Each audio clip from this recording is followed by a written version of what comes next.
Hello? Oh, if you're in the bar, please come and take a seat. There's a few more seats at the front. Is there anyone out there? Everyone in? Yeah. Well, thank you everyone for coming to our event. We've made it this time. We had to reschedule through to the train strike, so we're really pleased you could all come today. This is our first live event, so if anyone's been in our community for the last few years, you know we've done several online virtual events, and they've ranged from everything from Gardens of Grub to marketing your event with the lovely Anna from Custard. And this is our first live event. So as a small team, we're like, what should we do? And we've got many components here today. We're hoping to leave you all motivated and inspired. We're hoping you all get a chance to network. And we're also raising money for the WWF. When we decided to do this event, I really felt passionate about having an amazing keynote speaker. And that is Tommy. At the same time we were looking for a speaker, I was on LinkedIn and someone shared a TED talk that Tommy had done. And I was like, this is exactly what our community needs. So I hope you all find him as inspiring as I have, and I'm going to hand over to Tommy. I think I've got a lapel. Amazing. Can everyone hear me okay? Yeah. Perfect. Okay. So, first of all, thank you to Greengage for inviting me today. I feel quite privileged, actually, to be here because for a number of reasons. First of all, I feel extremely passionate around sustainability and specifically plastics in the conversation around sustainability. And secondly, I genuinely do believe, apart from being a parent, I genuinely do believe that travel and hospitality is the one best thing in the world. I think it allows people to open their minds to new ways of thinking, open their minds to new cultures and new backgrounds.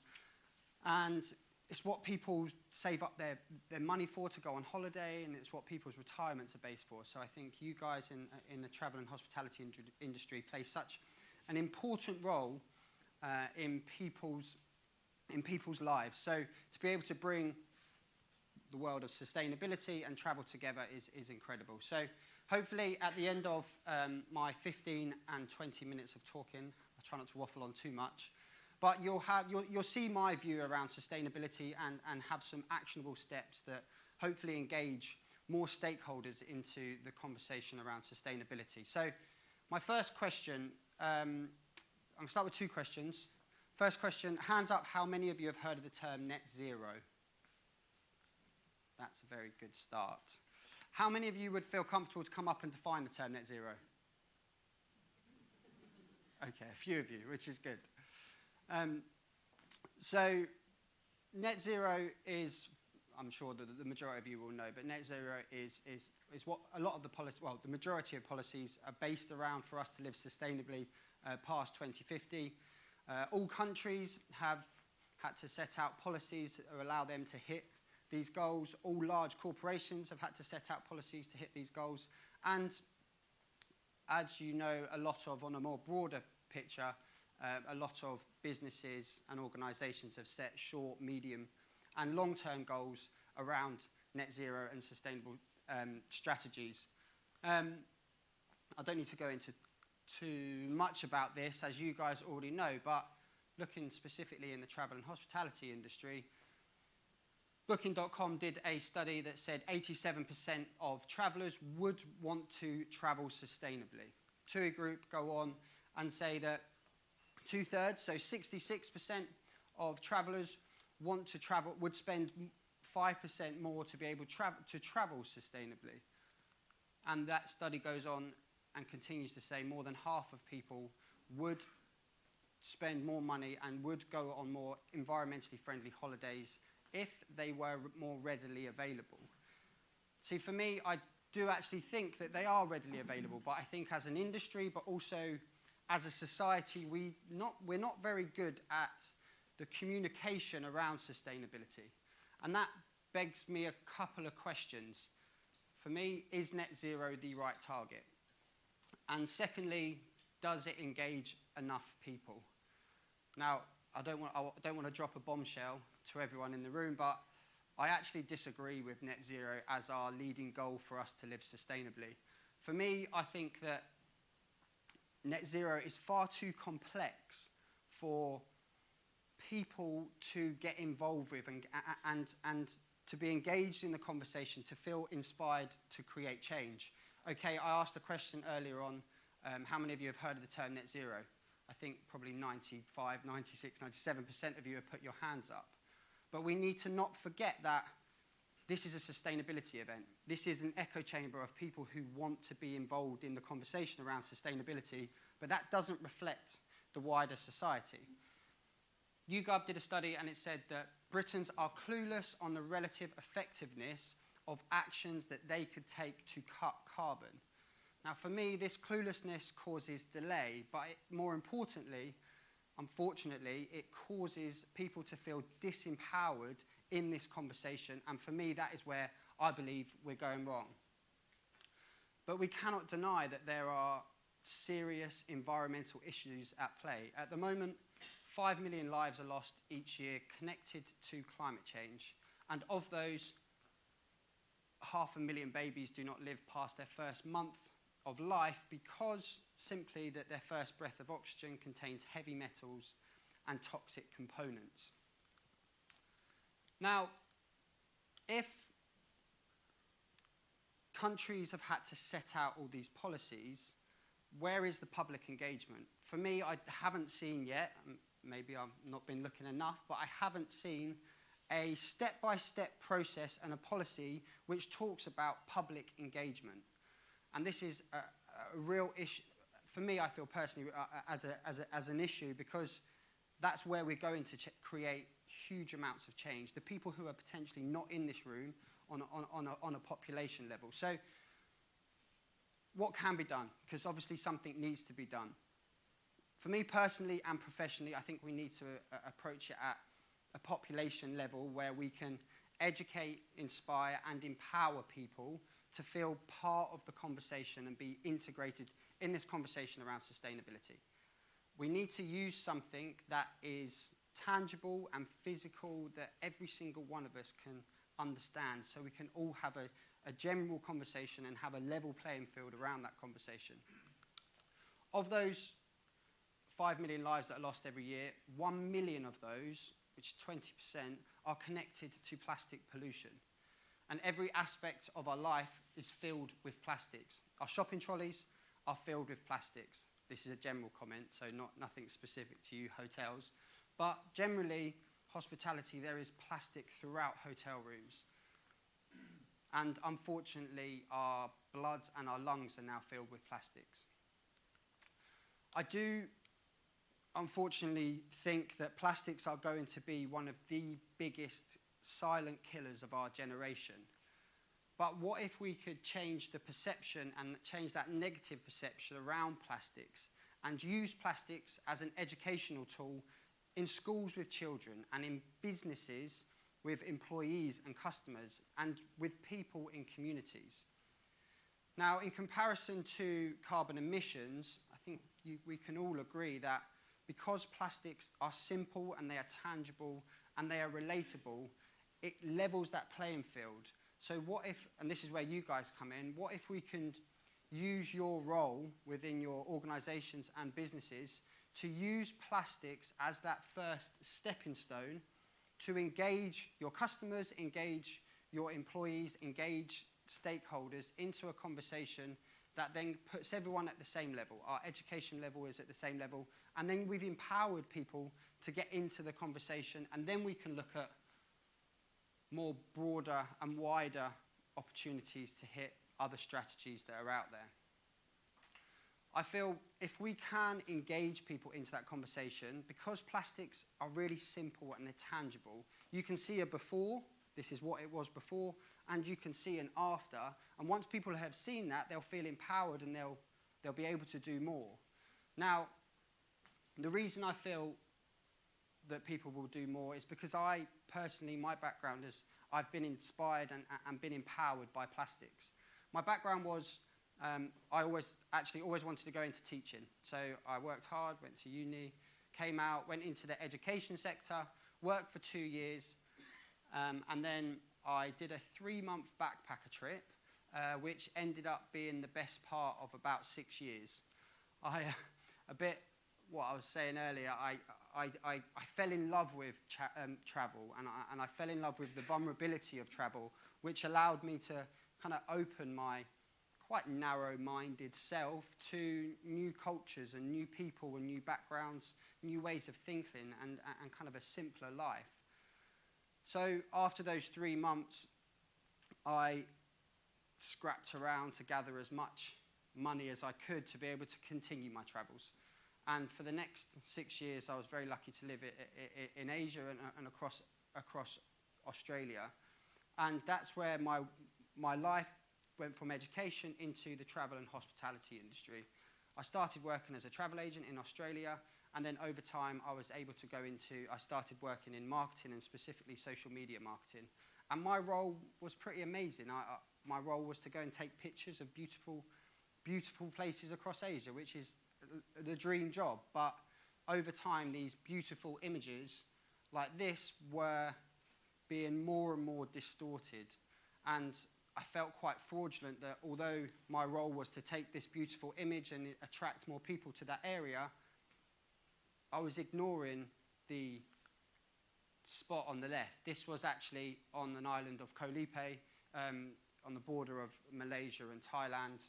Well, yeah, I took this photo. It's amazing, it's beautiful, nothing too special, but I was ignoring this that was just becoming more and more, it was becoming more and more of the norm. Now, at this point, I'd always been this side of the camera, and I'd never wanted to be the other side of the camera, but I felt so compelled. Hopefully this video will work. Thankfully, there's no volume, because it's probably the most cringiest video I've ever done, because it's the first time I ever spoke on camera, but I was so compelled that what I was witnessing around plastics in these incredible locations that I needed to highlight this. So this was on that trip from the previous photo. So that was kind of my first light bulb moment for me to think, holy shit, something's not up. My second light bulb moment was in the Philippines, and again, I was taking an amazing shot, and I had this incredible moment where I had 2 sea turtles on my screen. One's just gone out the screen, I'm not lying, which was amazing. I'd never had this before, but in the split second, a wave of plastic comes onto the screen, and then one of the turtles, you can see in a sec, goes to eat that plastic bag, and which I can only presume was mistaking it as a jellyfish. So at this point, I'd seen how plastics was destroying the environment, but now how plastics was destroying our beautiful marine life. But my final story kind of hits me the hardest, and kind of the nail in the coffin to where the trajectory of my life changed.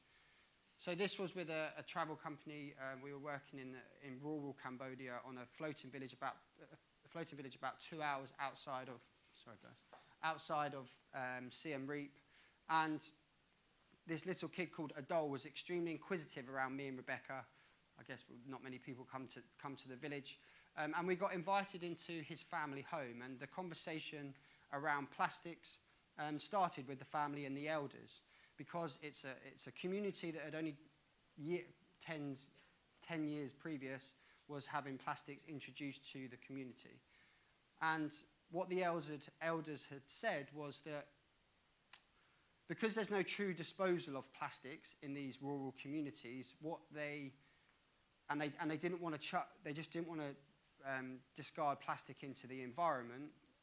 What they started to do on the small island where all of the floating villages, the floating houses congregate around, and where they do their ceremonies, is they started to burn the plastic, because really it's the only way of getting rid of all that plastic.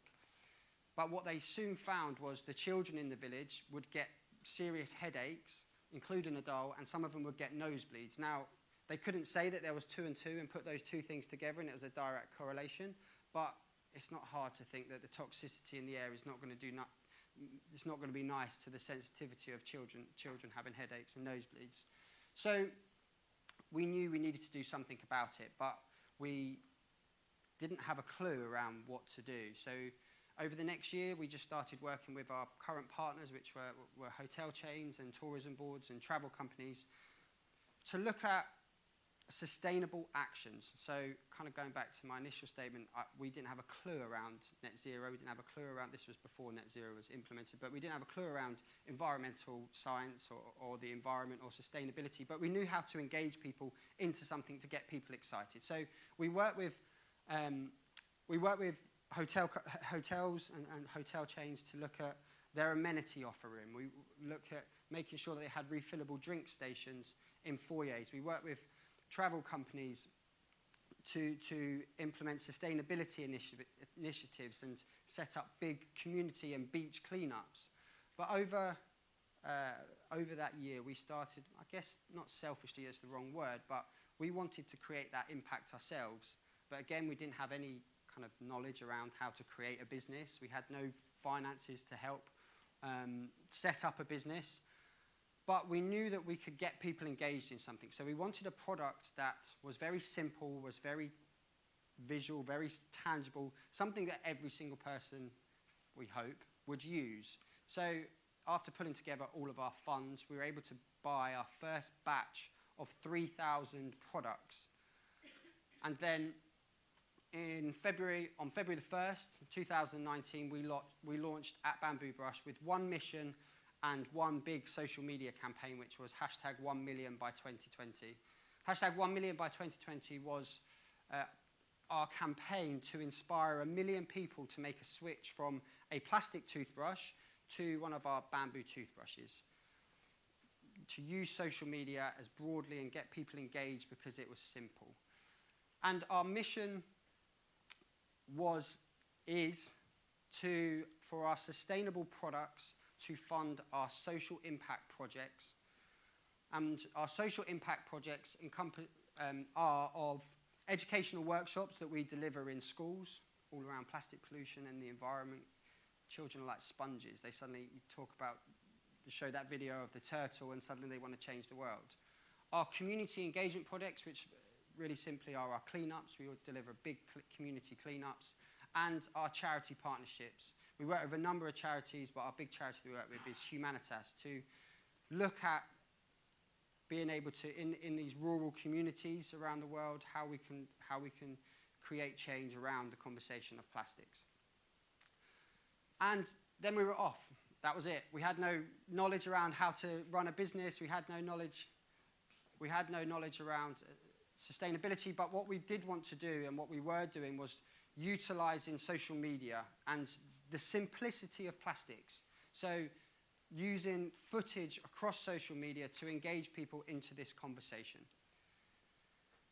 And that was it. 4 years, fast forward 4 years, and we've done a lot. And I don't really like saying the next bit because it's quite braggy, but it kind of, hopefully it shows you kind of the impact that can be created, and you can look at these, what you can do within your roles, but the impact that can be created by simple individual actions that are consistent, that you can engage people, everyone be on that level playing field, you can engage people, and over time that will create a ripple and a wave of change. So just a few of the numbers that we've done. We hit our #1million by 2020 campaign in 9 months. We've currently sold close to, these are a bit outdated, but sold close to 4.5 million bamboo toothbrushes, which you'll all get in one of your bags. Which is amazing, but on looking at the plastic pollution aspect, that's close to around 90,000 kilos of plastic toothbrushes that we've stopped from entering commercial circulation, which I think is bloody incredible. We've educated over 5,000 children with our environmental workshops. We've organised and supported 55 cleanups, which has collected over 10 tonnes of plastic. And we've worked with some of the world's most influential companies. Our big partnership that started in 2020 was with, 2019 was Virgin Atlantic. So if you've ever flown Virgin Atlantic, you'll have one of our toothbrushes, but every passenger has the opportunity to get one of our toothbrushes from economy right the way through to upper class. But with that partnership, we've stopped around 45,000 kilos of those horrible single-use plastic toothbrushes. You all know what they are because this the hospitality industry. We've launched globally with Lush, so we're in about 95% of stores around the world. We've got big partnerships with Channel 4 and ITV and Mitsubishi.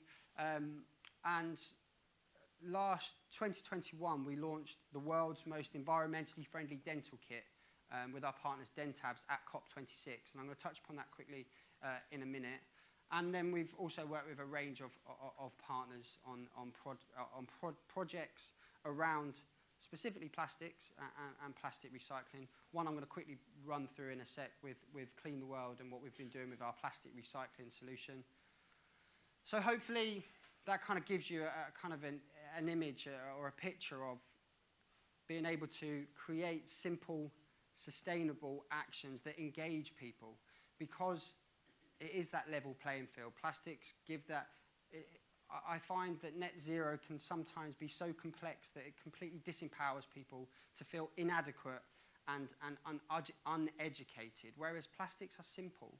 So let's utilize them, not as the killer and the litter that they are, but let's utilize them as that educational tool so we can create case studies around plastics, get people engaged, and then we've got a platform. I always talk about a stepping stone. Plastics are this stepping stone for a bigger picture, bigger conversation. So finally, what can you do?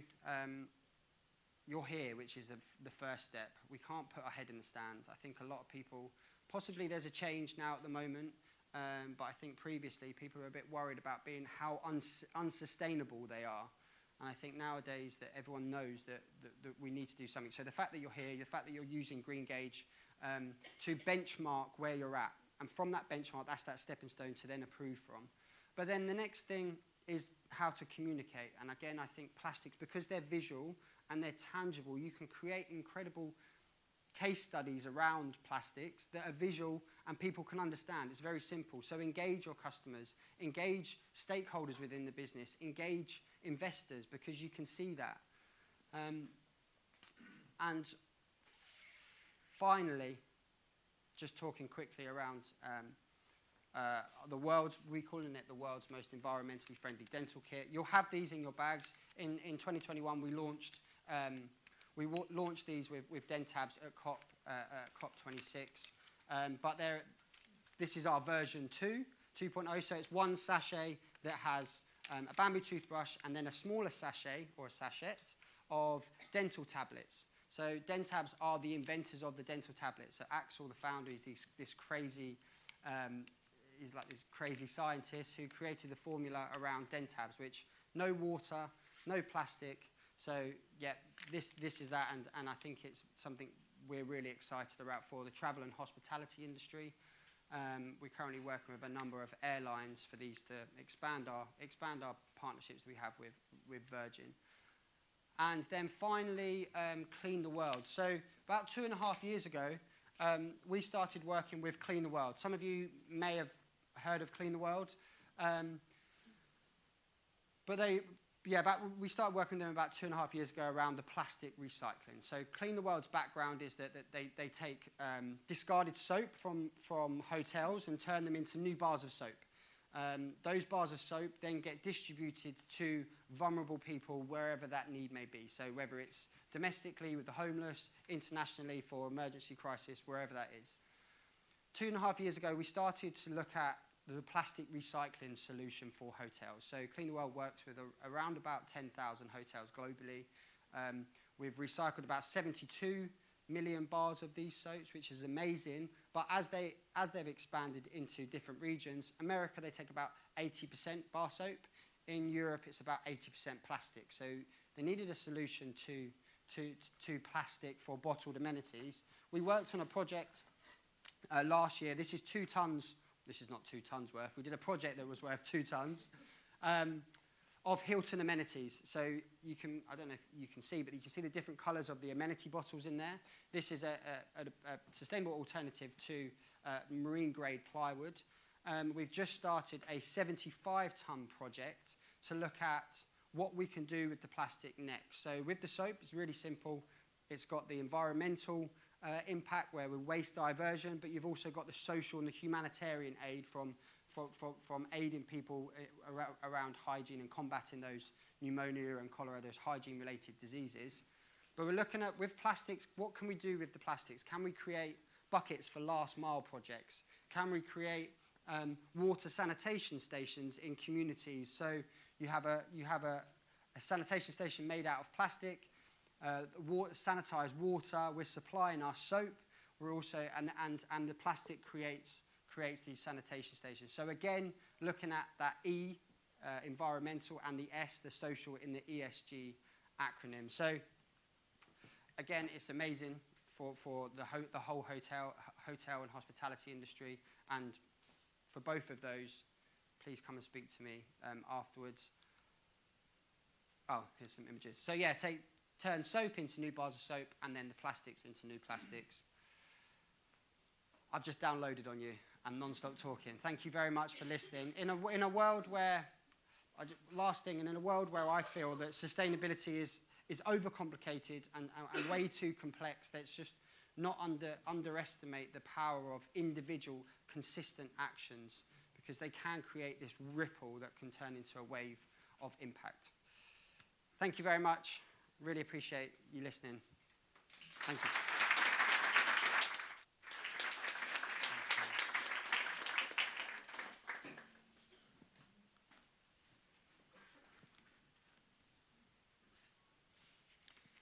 Tommy, thank you so much. A lot to think about there, and some really singular, clear messages, which is kind of one of the things we wanted to get from today. So thank you. In case you're wondering who I am, that's me, Andrew Perrells, and I founded Greengage Solutions 3 years ago. So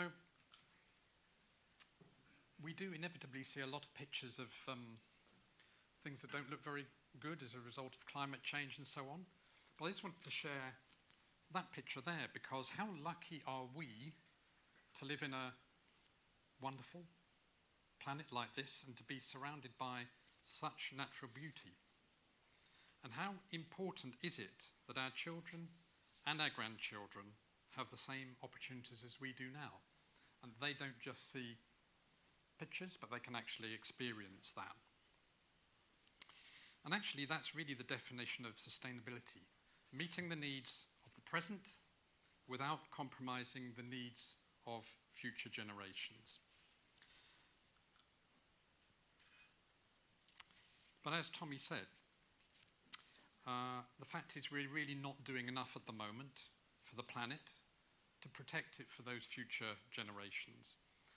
And in the face of the huge challenges represented here, the fact is we need to do something. But what is it? What can we do? And we've had some great examples there.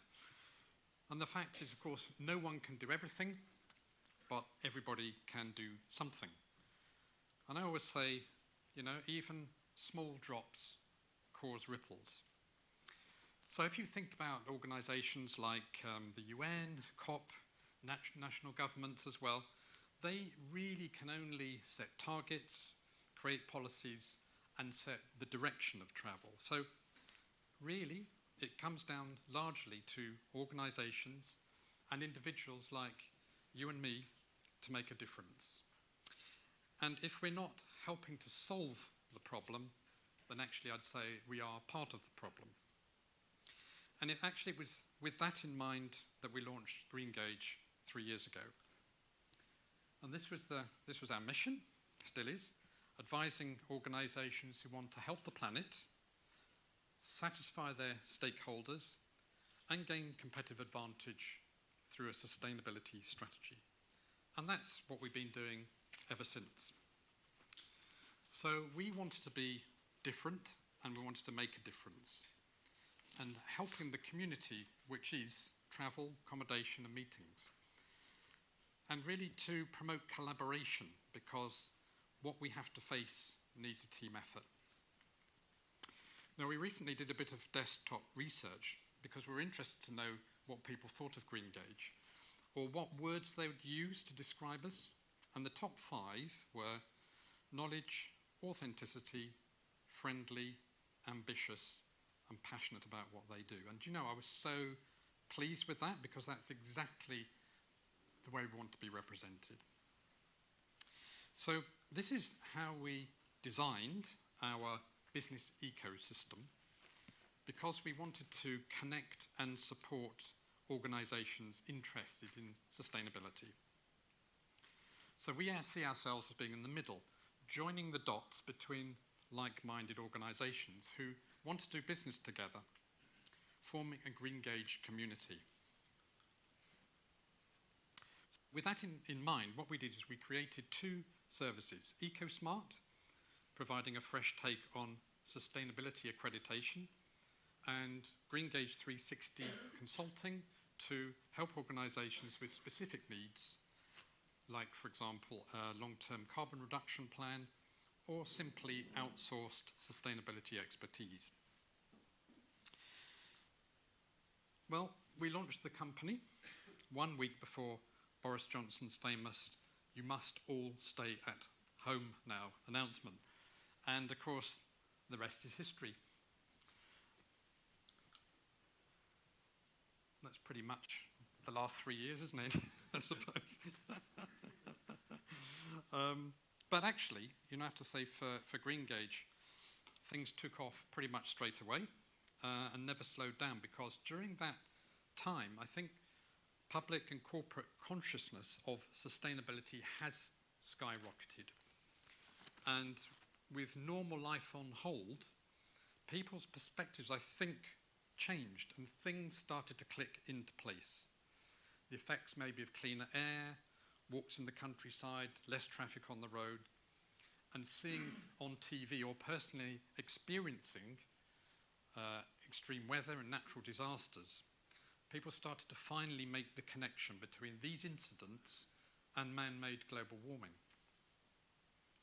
So I think also COP26, that definitely, being in Scotland, created much greater awareness of the issues and the need for a net zero carbon target.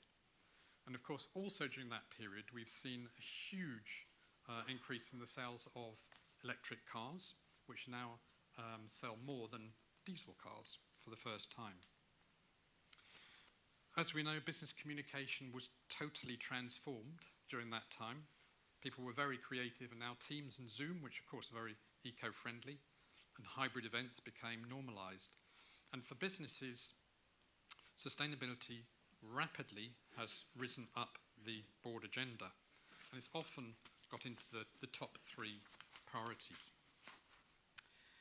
So I would say, in general, consumers and corporate buyers alike have become much more tuned into sustainability, actively seeking out authentic brands. And it's important now as well for businesses to provide really readily accessible information, especially on websites. There's no doubt that sustainability is viewed as a positive. It sells, or in some cases, it's a must-have. But the product has to live up to expectations. And that's why, through our accreditation and the consulting we do, our aim is really to help organisations meet or be ahead of buyer expectations. So let's just talk a little bit about accreditation. And we're not the first or only to create a sustainability accreditation program in this sector. But we did think there was an opportunity to shake things up a bit. The word accreditation itself is just boring, isn't it? It's not very inspirational. And we thought it's in danger of being a signed certificate, marking homework.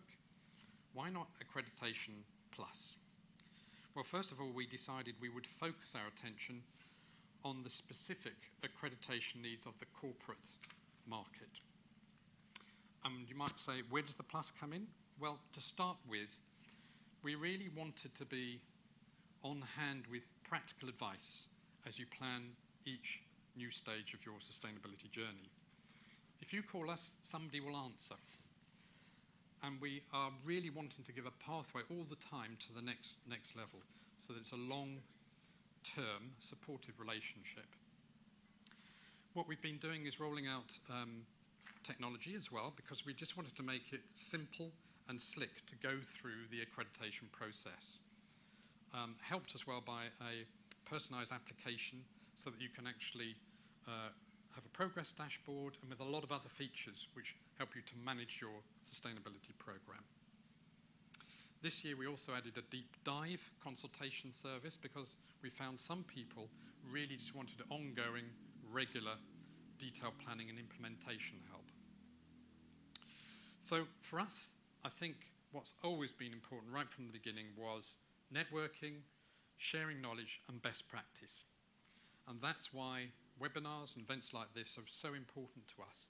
And we just love to highlight and share what success looks like of our partners. And one of the reasons today for our Sustainability Awards. So one of the things we did was to set up the EcoSmart Platinum Inner Circle. We launched that in 2021. A group for those who've achieved the top platinum level status. And we meet regularly to discuss best practice that can be shared with others in the community.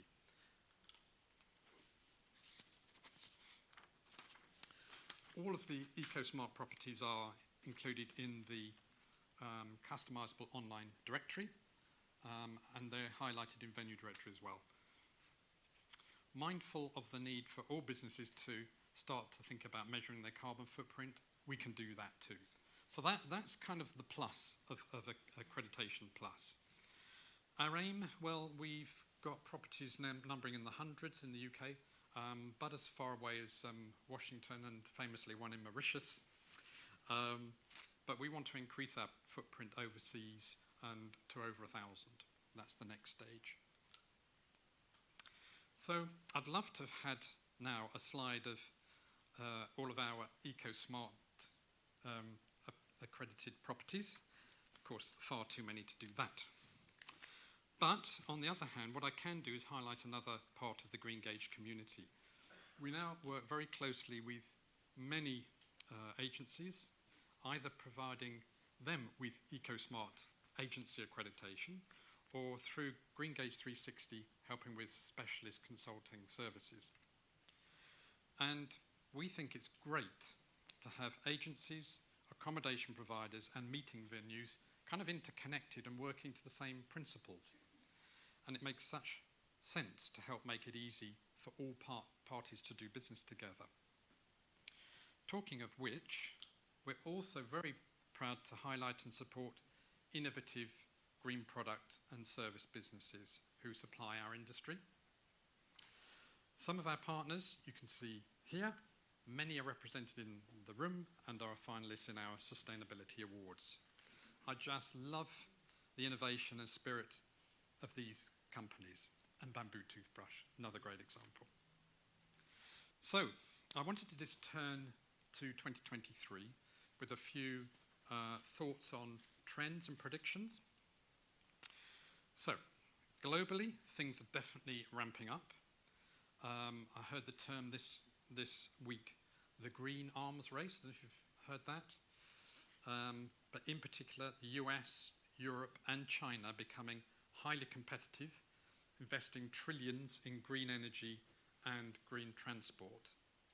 So that's definitely a good thing, as long as the UK doesn't get left behind. But talking to many businesses, I think the consensus is that 2022 was a recovery year after COVID. 2023 is more like 2019, and sustainability is going to be a big focus.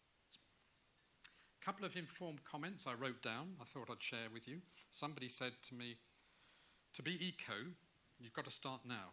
It's 7 years to 2030, and by then we're meant to have halved our CO2 levels, which is kind of like, yeah, stating the obvious, but wow, that's a big thing. Somebody else said, if you're not in it within the next 3 years, you'll have no business. Harsh? I don't know, I'm not sure, but maybe true. So let me just share some other thoughts. I think it is a ramp-up year, and just some things that I'm seeing going on. So, this first one, carbon planning. You know, CO2 measurement publishing carbon reduction plans is now established practice. But for many of those organisations, they're coming to year 2. And of course, the expectation is emissions are now on a downward trend. If not, questions will be asked, because often these are published as well. So it's so important to pay attention to delivering what you say you're going to do. Because 2030, 2050 sounds a long way away, but you have to have started now and you have to be showing progress. I think as well, the second one here is that sustainability isn't just about being green. CSR, so ethics, well-being of staff, contributing to community, people, planet, prosperity. Plus 2 new words, social value. I don't know if you've heard that used much, but in the public sector, certainly, organisations and their suppliers are having to look beyond the financial cost of a contract to consider how the services they commission and procure will improve the economic and environmental well-being of an area, and you have to measure the value of that.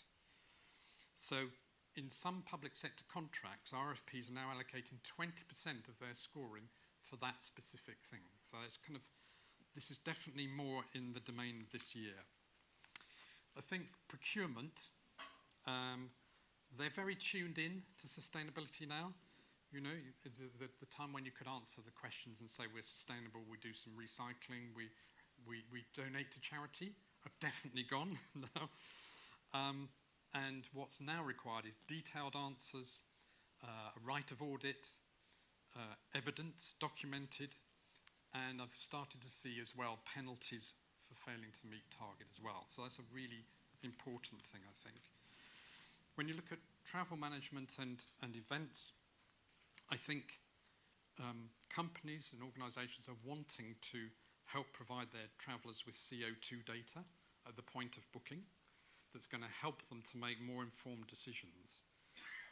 And I think business travel is getting more and more focused on ways to travel smarter and greener. Same goes for events, really. And I think now the majority of certainly the larger events will certainly have sustainable content. You have to have that or it'll be kind of seen as a bit strange. This bit here about measurement, especially boards, it's important to them now, sustainability, and they say, yeah, but where are the KPIs, where's the progress? So it's really important to be able to measure what's going on.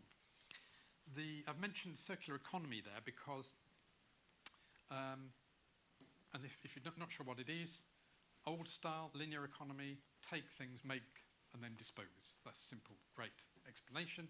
Circular economy, use, recycle, make again. So it's that kind of way of reducing the huge amounts of waste and plastic and all that sort of thing. So a good illustration of that is this, still useful. We're about to launch that. So this is the world premiere of this. But working with Maxwell Facilities, we thought it would be a great idea to be able to take some of the excess, not required any more stock or furniture or items that you have in hotels, and find a place for them somewhere else. So this is an exchange of those types of items. And Maxwell are very much involved with schools, and so the schools love it because they have no money. They're very, very sustainably focused. So it's a great way of being in the reuse cycle. And finally, a couple of others. Carbon removal. So, you know, a lot of the expectation of getting to net zero revolves around offsetting, and as yet, technology which doesn't exist, which will suck CO2 out of the atmosphere. So inevitably, I think we're going to see a lot more technology coming in, but still won't have much of an effect for quite some time, I suspect. Oh, greenwash, by the way. There'll be lots of that. Everybody's jumping in on the act, and you have to be tuned in to work out what's greenwash and what isn't. Finally, and I think exciting, is that we we see bold, creative initiatives, and we've heard about some already today. Like this week, I heard about a company that's just started producing a plastic substitute from onion waste. Brilliant. It's just a start-up company. We do need imagination. And here's a fact for you to mull over. Enough solar energy hits the surface of the Earth in 1 hour to meet the entire energy needs of the planet for 1 year. And yet, solar power only meets 0.1% of global energy demand. So, we need to look around us and use our ingenuity and do things differently. So if I had a message from this, I'd say when it comes to sustainability, we need to be imaginative, bold, and very much take the practical steps, things that we can do that are going to make a tangible difference, because there's a lot at stake. Thank you very much.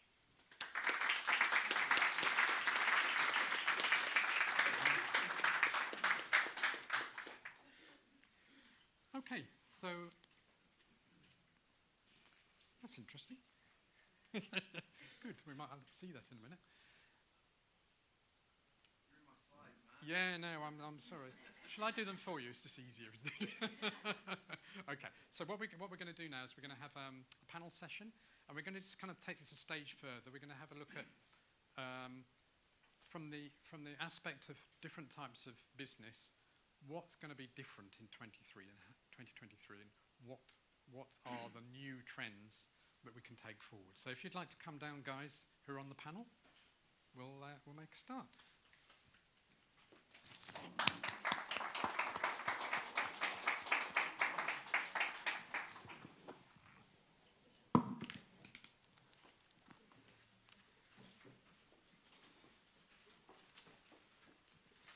Okay, so I'm absolutely delighted to be joined by this fantastic panel of experts. And we have, on the end, we have Amy Taylor. Then we have Olivia Hughes, and we have Louisa Watson and Johnny Palmer. So I'm just going to ask you to just introduce yourself briefly. Here you are, what you do. Johnny, no, because you're going to be a bit more complicated. We're going to come to you at the end. So, yes. Yeah, no, it's kind of karaoke time. Okay. Thank you, Andrew. So yes, my name's Amy Taylor. I work at Thrust Carbon. We're on a mission to make travel effortlessly green. We've created a carbon emissions intelligence platform, on top of which we've built a number of solutions to help organisations within the travel industry and their end customers to report, reduce and remove emissions. Oh, that was very good. Pressure. I'm Olivia Hughes. I work for Meet Events, or a London-based agency. We've worked very closely with Greengage since their inception, helping our clients start to measure their carbon and think about how they can make their events more sustainable. I'm Louisa Watson. I'm from Why Boston Lakes. We've also worked quite closely with Greengage since their inception, and we're a Platinum Circle member, proudly. I'm delighted to be here today. Thank you. Great. And finally, Johnny. So before we get into the discussion, I just thought it would be great, Johnny, if you could kind of get us all in the mood of this kind of thinking outside the box, with a flavour of how to take sustainability from a slightly different angle by sharing what you've been doing. Sure. So I'm laying in a tent and I can see the top of it getting warmer in the morning. It's the morning after a festival, and I roll over and my little son Wilfred's there. He's about 7 at this age. Beautiful, perfect little child. And then there's this roar, this big sort of roar of a generator going on next to me, and some smoke starts pumping through the air, and I'm like, what is that? So I get up, I'm backstage, been doing the production on a stage, and I got Barry there. Barry's the guy who wants to make himself a cup of tea. And I'm like, Barry, what are you doing? And he's like, I need to make myself a cup of tea. And I'm like, dude, that's a 100 kVA generator. I don't know if you guys are technical or not, but a 100 kVA generator is probably almost as big as that alcove there. The kind of thing you'd use to power like a mid-sized festival stage or quite a large conference. And he's fired this thing up to make himself a cup of tea. It looked a bit like that. Inefficient, unreliable, hydrocarbon using with a very high base load of burning diesel to get us enough power to create a cup of tea. So he's probably burnt a litre of diesel to create his cup of tea. Later on that day, I'm looking back at this thing and I'm thinking it's unreliable, it's sitting there, it's not running hard, it's not efficient, the sun's burning down. And I think to myself, what can we do here? It's not good enough. Now at this point, I should probably introduce myself. Johnny, I'm the founder of Pitch, which is the UK's most broadly resourced and technically advanced event production and AV company. We've got manufacturing capabilities and some really, really good electrical engineers. So I'm thinking, I've got this resource, how can I use that to change this disgusting, unreliable, unsustainable situation, which I believe was poisoning me and my son in that tent that morning. So I look around and I realise we've got solar panels. They've been around for decades. It's established technology, despite what some people might make you think. We've got access to batteries. Lead-acid batteries have been around for over 100 years. Lithium ions for decades. Chargers, inverters, MPT controllers, all the technology exists. So I go speak to my colleague Alex, who's the electrical engineer and manufacturing engineer for Pitch, and we decide it's time to start building some stuff. So we start building some small off-grid power stations that can power the smaller events, not the big stuff.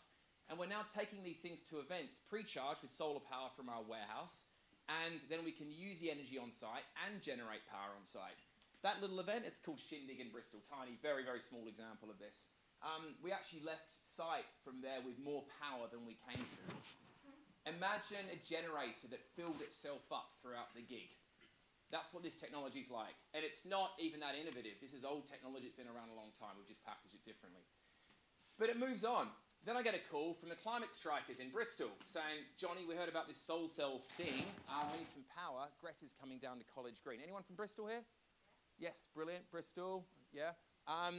That's College Green. We think the biggest audience that's ever emerged in Bristol ever. 30,000 people in College Green. And we provided Soul Cell and a massive sound system to give vocal coverage for 30,000 people. I mean, that's a big sound system. Proper line array, big delay stacks, infills, all the rest of it. And we powered that sound system for 7 hours for sound for 30,000 people when there was no sun from the batteries. No diesel generators, completely silent, no emissions, completely reliable.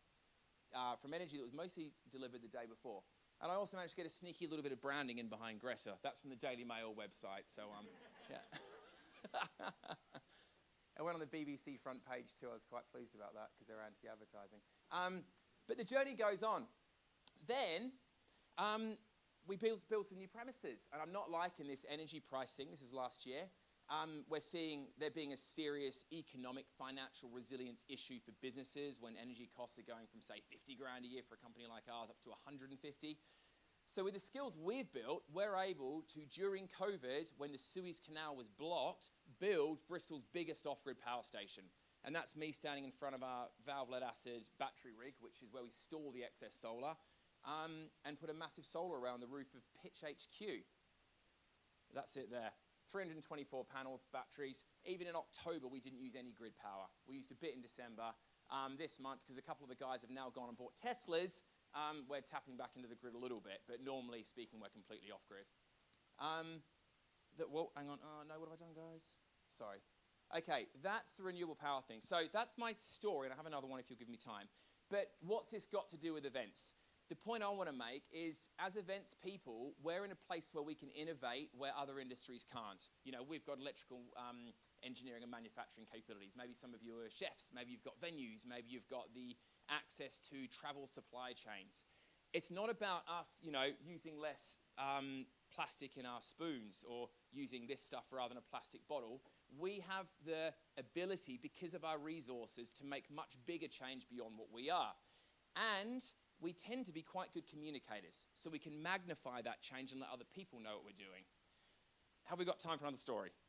It's a good one. It's about an aeroplane. Oh, good. Right, okay, you'll like this one. Cool. We're not talking about COVID, are we?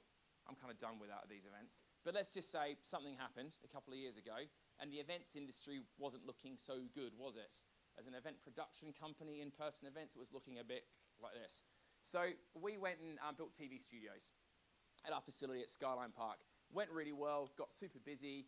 We've now got the most advanced virtual production space in the Southwest, and we still run a really high-resolution broadcast space from Bristol, which is all great. But in the process, we essentially lost our warehouses. There was no space for any of the offices. And I, as a property guy, another world that I'm in, had to build some more space. And I'm looking at things like concrete, probably one of the worst materials on the planet for embedded carbon. I'm looking at wood, questionable sources, even the good stuff. I'm looking at metal, again, embedded carbon to do coking processes is off the chart. And I thought, what else could we use rather than building a building to make up for the fact we've basically lost our warehouses, TV studios? And I found this thing. Up near a place called Kemble in the Cotswolds, there's an aircraft graveyard where all the big old airliners go and they chop them up and slice them and melt them down. And I found this aeroplane, which is a Boeing 727, which is pretty, I know, it's about the same size as what Ryanair used, which is a 737. And me and the boys, we bought this thing. And we bring it back, stick it on some containers, get it painted, because we're in Bristol, got to do that. It's kind of the obligation. And we turn it into office space. That's now, it's like it was going to scrap, so it's had its life, it's been used, it's going in the dump. So whatever carbon was embedded in that has kind of been expelled, you could say it that way. So it's going to the bin anyway, and we're getting this. What is our carbon emission from this? I could argue it's kind of nothing, except the diesel to get it down to Bristol. So we've now got 1,000 square foot of what a couple of magazines have called the UK's coolest office space, which didn't cost very much. So 0 emissions, 0 environmental impact, and something really, really cool and a great adventure. And that's me sitting inside it. What I didn't say is it's actually a private jet. So it's like all oak veneered, walnut, really, really, really cool, really cool. So back to the event side of things, I talked about our impact with the resources we have to do things and innovate. But there's something else, and that is that when people come to events, I believe they come with a very high level of receptiveness. They're coming open-minded, they want to learn and have new experiences. So they're open to being educated. Any chefs here? Anyone in catering? No one? No? Okay. Let's say there was. There's an opportunity for you to give a guest an incredible vegan meal, a plant-based meal. They'll try that at an event, and they might like it and take it home. Or if you're planning travel, anyone here? Any travel people? Yeah? Yeah? I thought so, yeah? There's an opportunity to educate people that maybe getting to Paris by train is an amazing experience, and you can then change their lives. So I think the biggest impact we've got as events professionals is not reducing our straws or, the aluminium bottle again. It's about our ability to change the way people think through the platform of live events. And that's my main point there. Fantastic. Thank you so much. That was good. Fantastic. Okay. Well, that's a very good segue, I think, to have a chat with Louisa from Why Boston. I'm going to give you the microphone. Just to really talk about innovation from the venue point of view, you've not got a plane, but you've got hundreds of acres. I want a plane. Seriously, I want a plane. They're not very expensive either. Yeah, I'm going to get a plane. So what do you think are the real things that people are looking for now that they didn't look for in the past? From a venue perspective? Yeah. I think individuals are looking for people to challenge the norm of doing things. Certainly when we're working with our clients and agents, they want to see that we're being innovative, that we're doing things differently, we're slightly disruptive in what we do. I kind of think that we are doing that, and I'd like to kind of get more people doing the same sort of thing, just because it's the way that we've always done something. Like in-room amenities, for one of them, we dropped those 3 years ago. And at the time, it was a big sort of debate over should we or shouldn't we, and other venues were sort of saying, you can't do that, people want to take them home. But we did. We kind of said, no, we're going to stop this. It's such a waste of resource, plastic, money, and all the rest of it. And I think that there's a lot more that venues can do to actually challenge the norm of what goes on. And I think actually that's what needs to happen, because climate change is the most enormous catastrophe that requires the most enormous moral response. I mean, one of the things I'd say when I come to Why Boston is you don't kind of hide the fact that you're sustainable. You know, you go up the drive and there's big banners saying plastic sucks is one of them that I remember. I mean, it's so overt, isn't it? Because it's kind of you're really making a point of communicating that and not just hiding it behind the scenes. I think that that's really important, because I think that then that drives awareness to people coming on site. So we have, you know, anything from a few hundred to a few thousand delegates, people on site every day. And actually there's an accountability for them as well. So, you know, if they go into their room and the room is cold, that's because we haven't put the heater on 6 hours before you arrived. We're not going to apologise for that. In fact, our slogan is #NoApology. So that's because, you know, at the end of the day, it's all of our planets. So, no, we're not going to do that for you. In the politest possible way, that's not how we work. So the reason for being overt is not just to, you know, make our customers and our agents know that we're doing the right thing, but also so that delegates are aware as well, and there's an accountability and a responsibility for them as well. Yeah. So in terms of, I mean, on a site like yours has very heavy energy requirements. You don't have 320 panels, but you do have some other things. Tell us a bit about that. Well, we do have solar, and we've got more. So we've got 1 megawatt of solar going in this year as well. Yep. We just launched our energy roadmap actually, which takes us up to 2026. So this year is kind of our number 1 year, which is generating more solar. That's easy for us. We can do that instantly. Next year we're doing some environmental studies and the impact surveys that we need, and putting planning in for whatever we decide to do, and it'll be a combination of things: water source, heat pumps, air source heat pumps, and also the lovely wind turbines as well. And that will then take place in the following year, and then LPG and gas will be off-site. There will be no more chefs will be cooking on electricity throughout the site. We have 1 kitchen which is electric, but all of the kitchens will be electric. So that's our take on energy. But waste is also something that is a massive opportunity for us. I see it as an opportunity because there is, like Johnny said, that there is ways that we can put stuff back into the circular economy to give it another life, whether it's a different life from the one it had before, i.e. the aeroplane, or it's the same use life, i.e. glass bottles. It doesn't really matter as long as it carries on living. I read a stat today that 92% of the resources that we use in a single product go straight to waste. And so there is a huge opportunity, even in food waste, actually, for us to do something with it. Can I just ask for a quick show of hands? Anybody here who has either a hybrid or an electric car?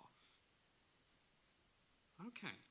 So not too many, but it's that I'm sure next year that will have grown quite a bit. But if you have, you'll know that the infrastructure for charging, other than at home, isn't brilliant. I think we've got 30,000 chargers in the UK at the moment, and we need 400,000. And there's much more cars being sold than there are the ability to charge them up. Also, they're mostly the ones that are being put in are kind of ones that are almost drip feed chargers rather than the kind of ones that will fuel the car up in a short time. So one of the things that struck me was we got approached about an event, and one of the top 2 requirements was to have electric vehicle charging points, because now a lot of car fleets are electric. And so that's become quite an important aspect. So tell us about what you've done there. Well, we've had electric chargers on site for 10 years, actually. When I first joined by Boston, there was 2 going in at the hotel. And I thought, what's this all about? Never heard of that before, 10 years ago. Now we have 30 today, and 10 of those are the superchargers. And the other 20 are the Eon chargers. So they're all really good chargers. Supercharges fills the car up in half an hour. So, and I have to say that very, very rarely do I come on site and see a space in the supercharging points. Yep. So there Yeah, is definitely a requirement. And they're not just for our guests, the local community can come and use them as well. Yeah. And of course all our energy is renewable that we buy on site, use on site. So Brilliant. Yeah. Okay. So can we turn to Olivia? Hello. So, Olivia, you are the event agency expert here, or one of them. So, just tell us a little bit about what you see as innovation from an event agency point of view. Thanks, Andrew. So I think what everybody's touched on here, sort of coming off the back of COVID, things have really changed. We've seen live events kick back in probably second half of last year, looking forward into this year. And the whole way that they're being approached seems to have shifted dramatically since before. So we're very much in the corporate world, and before it was very much a 3 days sit in a boardroom or 3 days sit like this, you know, you're ingesting information the entire time. We've now learned that there are different ways to get information across. We don't have to all to get together to do that. But when we do get together now, it's more about, you know, people homeworking, still some of them. It's about the community. It's about getting people together. It's about networking. It's about company values and sort of reinvigorating what their company culture is. And that's a really amazing thing for sustainability. We can see people leading from the top, these key stakeholders really wanting to make an impact. And when they do these big flagship events, they're really wanting to shout that they're doing it in a sustainable way. So we've run some really incredible events over the last few months, where they really want to be loud about it. So it's everything, really simple things from menu, you know, more plant-based options, making 30-mile menus, especially if you're in London. All the amazing catering companies do this now. Loads of our people using only English wines. Imagine saying that 10 years ago. Things have changed. There's some incredible companies out there like Ridgeview, amazing B Corp company doing beautiful sparkling wine. Cheaper than champagne, more exciting than Prosecco, but a really lovely way to do it. Seated menus with maps on the back showing where everything's come from, where we're looking at decorations instead of cut flowers. Loads of companies now, you can hire potted plants, trees, shrubs from local nurseries, where you can either like give them back and just rent them, or donate them to places like St Mungo's, which is an amazing homeless charity here in London. They've got amazing gardens that they can go back and their residents will plant them up. Looking at transport, so if you're not in London and you've got a venue, putting on electric vehicle transports to and from stations, making it obvious that there are other ways to get there other than just driving. Instead of doing giveaways, for prizes, or give people national trust memberships, give people sponsorships, things like that. There's so many tangible ways that you can make an impact and make it really obvious that what you're trying to do. And I think that's really important from a corporate perspective. It's being shown for their flagship events, because that behaviour trickles down. If people are seeing the top dogs doing that, that needs to trickle down throughout all of the events that company are running. And then from a wider perspective, again, everybody's touched on it, those goals for 2020 or whatever, 2050 or whatever they've put their stick in the sand. It's all very well saying it. I don't think many of them have got a clue what their current output is or how they get there. And so you can see from the vendor onboarding process now, like the venues they want to work with, the agencies they want to work with, the travel management companies they want to work with, we've got to jump through so many more hoops, and you can see the choices that they're making and how they're making them have really changed. It's not about savings, it's about value, and not just financial value, it's about social impact as well. What are you doing to give back? How are you going to help us make these decisions and help us to achieve our goals in a way that we don't have to think about it, because we know you're thinking about it, we know the way that you're engaging and the third parties you're engaging with are going to tick those boxes for us. So accreditations that you touched on, those eco-smart accreditations, green tourism, all of those things for us as an agency make it really easy to make those safe choices where we know where we're going to show from a carbon measurement perspective. We know if we put in one of those venues, that's going to really help us drop that instantly. So all of these things really help. And I think offsetting is another one that's become big for us as well with this carbon, and I know it's tricky and possibly slightly controversial, and there are lots of different ways to look at it, but I think the intention is good, and where we're able to now track, EcoSmart have an incredible tool. Is that the right name? Is it EcoSmart? EventSmart, that particular. EventSmart tool, let's pitch it correctly. Is an incredible tool. So where at least I think 2023 is for a lot of our corporates, the year of measurement and discovery and finding out what it is they're actually doing.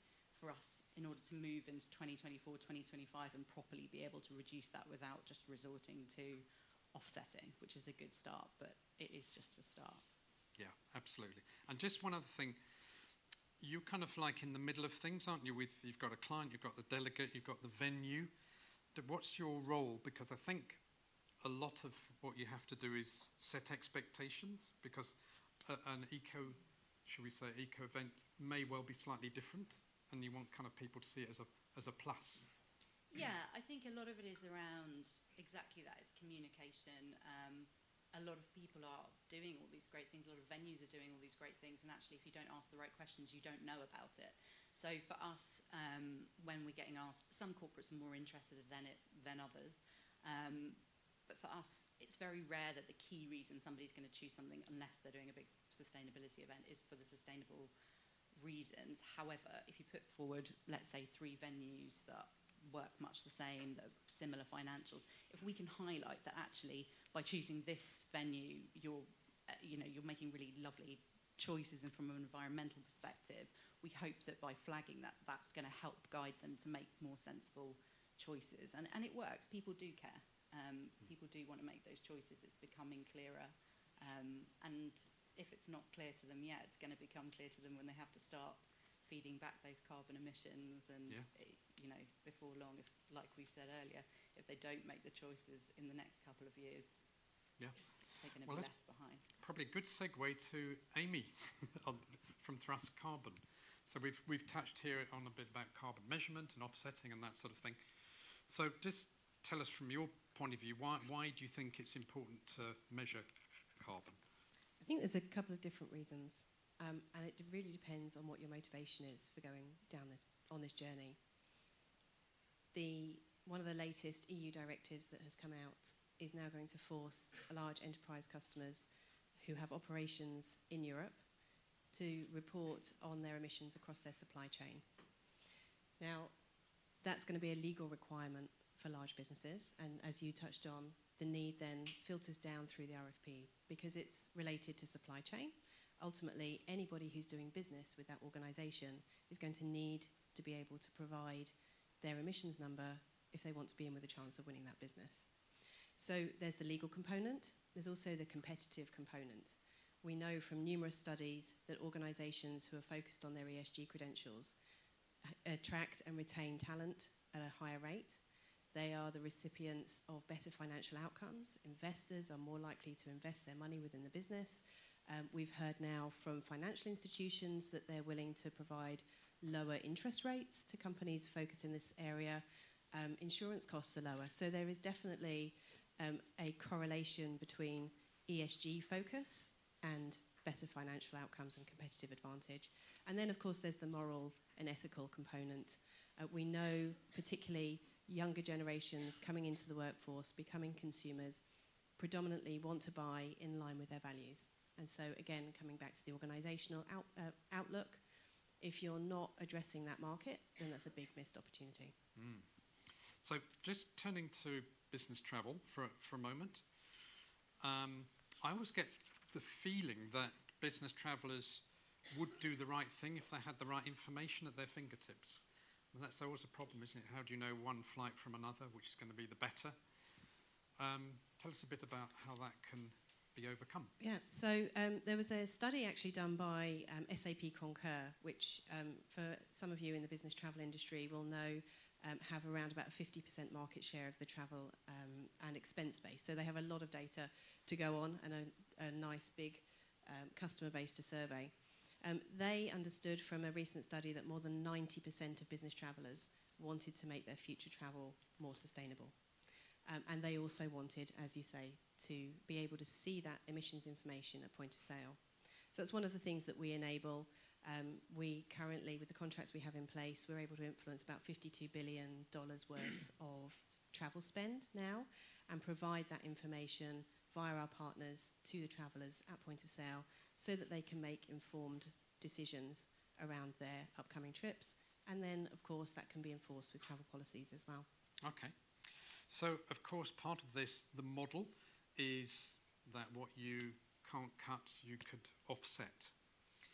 But there's kind of it's a swirling mist around offsetting, isn't there? And it kind of sometimes there's some articles out there which kind of not helpful to those involved in that. Just tell us a little bit about, what is it, and if you are considering doing any offsetting, what should you look for? Okay, it's a really good question. So yes, we always suggest that offsetting comes as the last component when you're managing emissions. First, you need to be able to report and understand what your baseline is and be able to then track your progress towards that. Using your own data also means you can run your own race and put in place initiatives within your organisation to really help reduce those emissions as low as possible.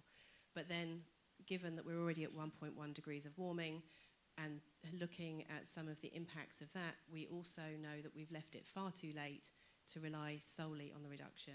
We will always need that offset component as well. So from an offset standpoint, this is a market which is continuing to mature.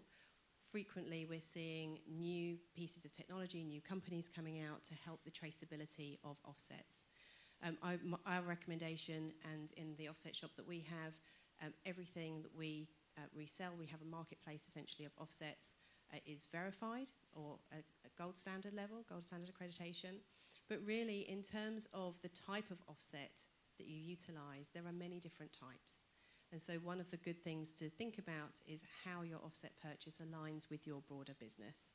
You talked earlier about carbon capture and removal.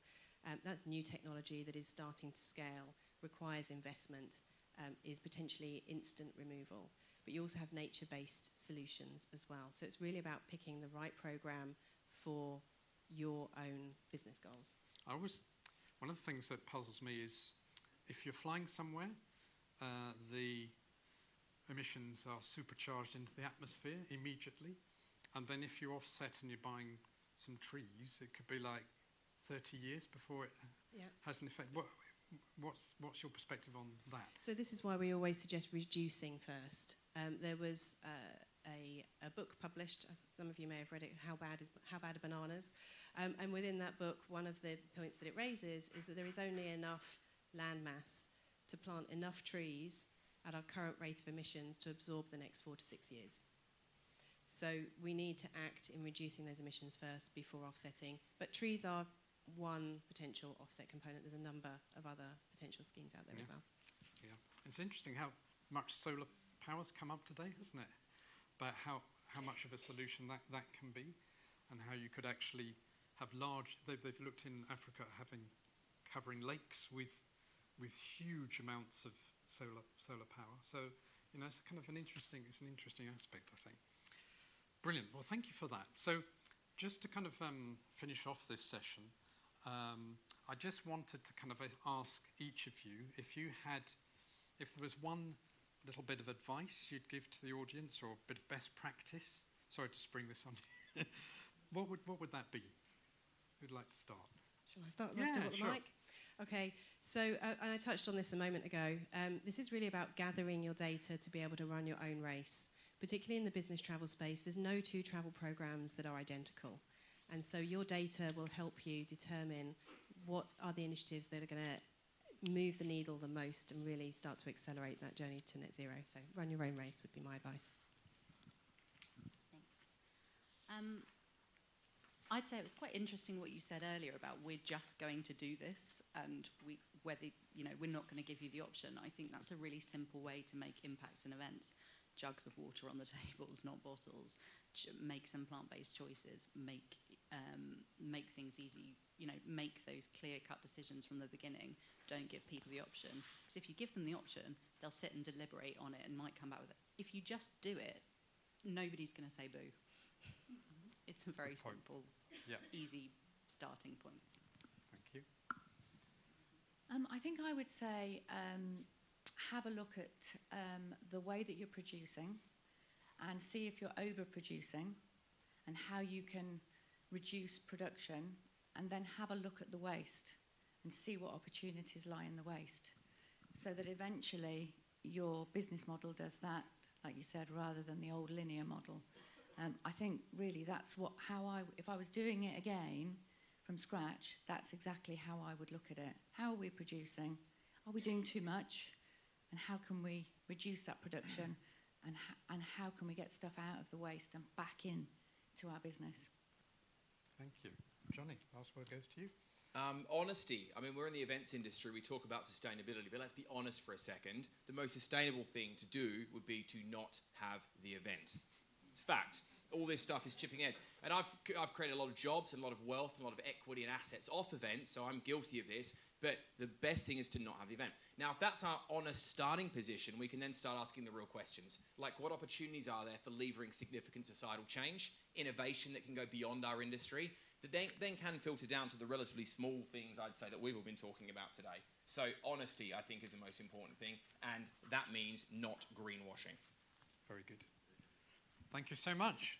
Ladies and gentlemen, round of applause for our experts. Thank you. I'm going to hand over to Louise. Yeah, you can. Absolutely. Thank you.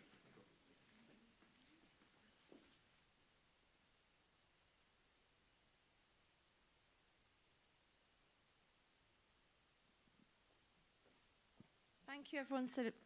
Thank you for listening so far. So when we were running our event, we wanted to choose a charity that we could bring, raise funds for, but also educate. And one of the biggest things we get asked is about offsetting, like Johnny's just said, greenwashing. And we thought, let's hear from the experts. So we've got the real deal, WWF, here to tell us about what we should be doing and what is needed. They celebrated 60 years last year and 61 this year. So they know what they're talking about.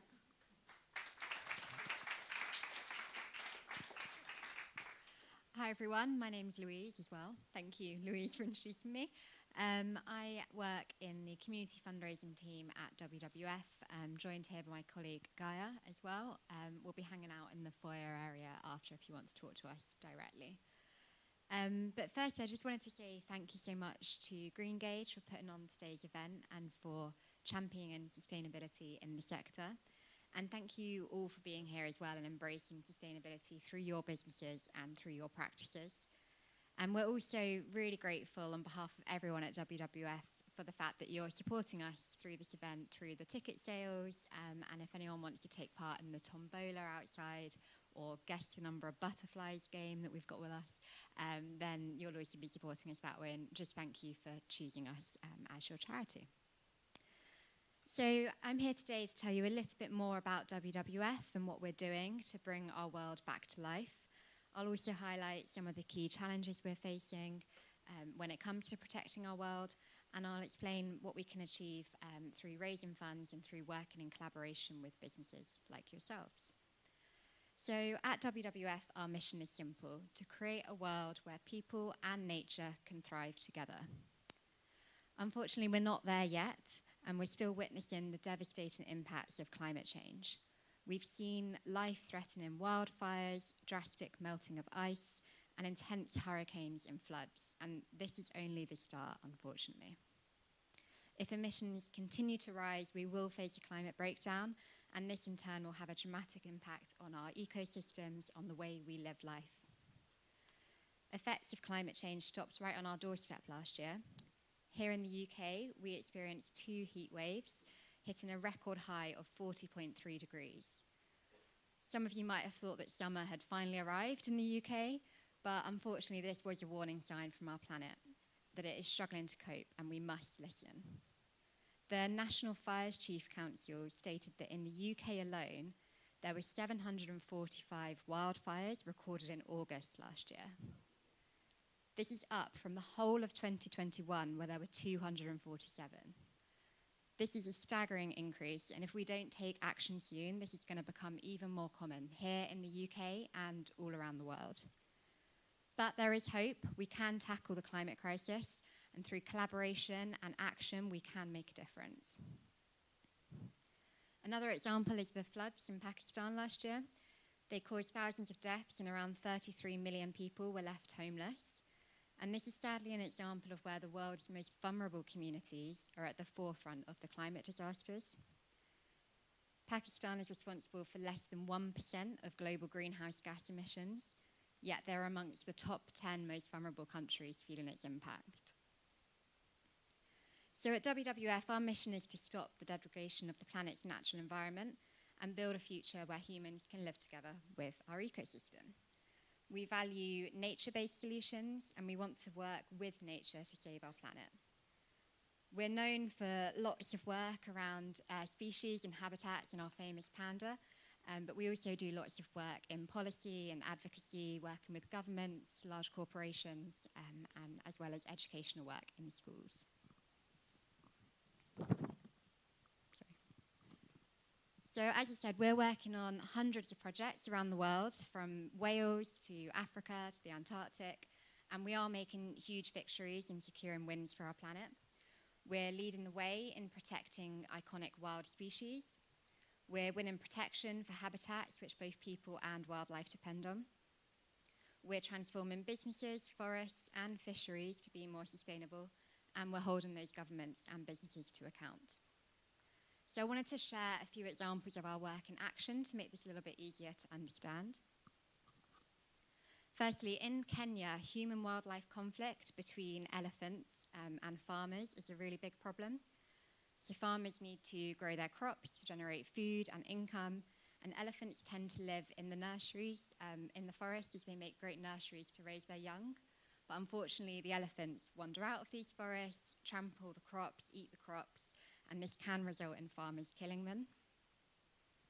We know that without these crops, entire communities could face food and income shortages, but we also know that African elephants are critically endangered, and without them, the whole natural structure and function of their landscape would change, and this would have impacts on other wildlife, as well as other people and tourism in the area.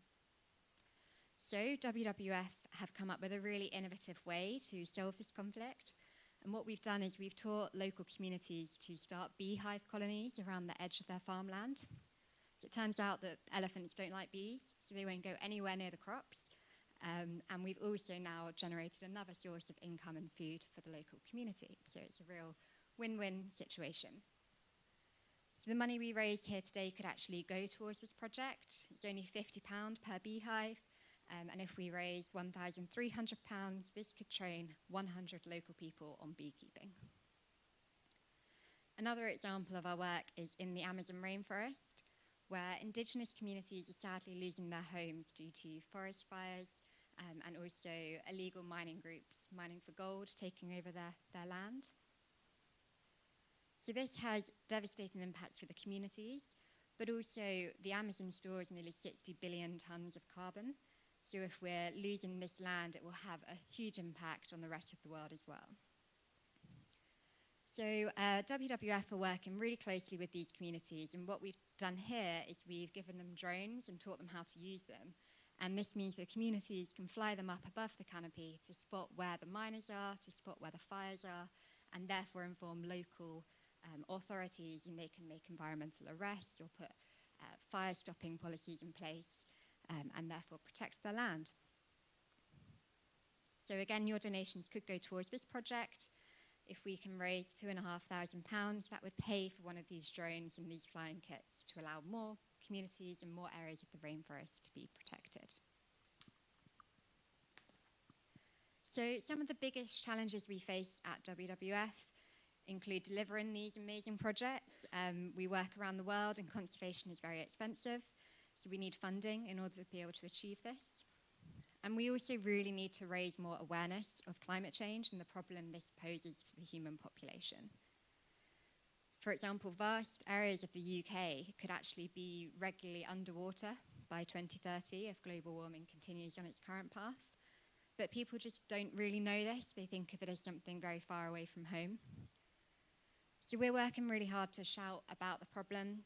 You'll see our campaigns, hopefully, and we're working to influence governments and policy and change the way that we're currently working and living to be more sustainable. And as a business, you all have a unique role to play. The sheer scale of global challenges ahead of us, we need to collaborate with like-minded businesses. We have to share our vision for a sustainable future. The private sector is really, really influential in this and can address some of the big issues facing our world. So we know that we need this collaboration if we're going to achieve. Also, the general population expect businesses to step up, as we've heard from the other speakers today. A growing number of companies are doing this, and it can actually be beneficial for your company as well. It's a way of adding value to your brand. You can engage new customers, you can entice new employees, and you can build trust whilst avoiding some risks as well that might come if you don't take on sustainability. So we work with businesses in a variety of different ways, all sizes, from startups and SMEs to huge multinational global corporations. Whether you're looking to do something around a strategic partnership where we look at your supply chain and help you sort of set science-based targets, or if you're looking to do a campaign together, or just do something with your employees in the office or with your customers. We try and look at really sort of holistic ways that we can do this, and I mentioned our nature-based solutions, so our larger partnerships are all looking at how we can incorporate things like that. And if you want to support us in your everyday lives as well, we have loads of resources on our website, but one thing I would recommend is downloading our My Footprint app if you've not got it already. It actually won App of the Year last year, and it's a really fun app where you can choose different challenges to take on. So it might be go meat-free today, say no to single-use plastic today, and each day you can tick off your achievements and track your progress. And you can also do your footprint calculator on there, so you can look at your own impact as an individual and where you're having more or less impact on the environment and where you can make changes. Another thing you could do to support us is just simply spread the word. Tell other people about the app, tell other people about what we do, and just talk to your friends and your family members about how they can reduce their consumption as well. And as a fundraiser, I can't help but tell you to check out our website and try and take part in some fundraising activities as well. We're just like every other charity, we rely on our supporters. So if you want to take part in a marathon, do a trek, if you want to get your family involved or your school involved, there's so much you could do to support us, and we'd love to have you as one of our supporters. So that's pretty much it. I hope I've given you a little bit of a flavour of what we do at WWF and hopefully inspired you to reach out and try and connect with us, because we'd love to speak to you. Thank you.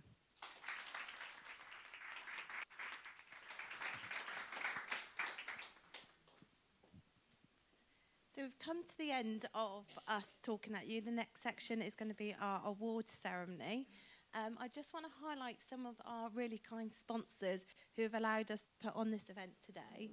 So Intel kindly have sponsored our award show. So thank you. I think someone from Intel's here, hopefully. Agito as well, Choose Your Venue, Thrust Carbon, Eco Foundry have kindly supported us with the absolutely amazing, I think she's, Becky, just there. Everyone go and see Becky after. She's brought this wonderful living wall outside, and the plants have been used for up to 6 months. So please go and see her story. It's amazing. The Corner Hotel, wonderful Situ, who we love working with, and the Card Network, who have made all of the badges. Dora Collection, who have provided this hotel and are one of our Platinum EcoSmart members, and Toast, who are going to be doing a lovely beer tasting afterwards. David's somewhere in the middle, so hopefully everyone can join him for the beer tasting afterwards. So that's the end of our insights part of the event, and I think now, we're on to the awards. So, good luck, finalists.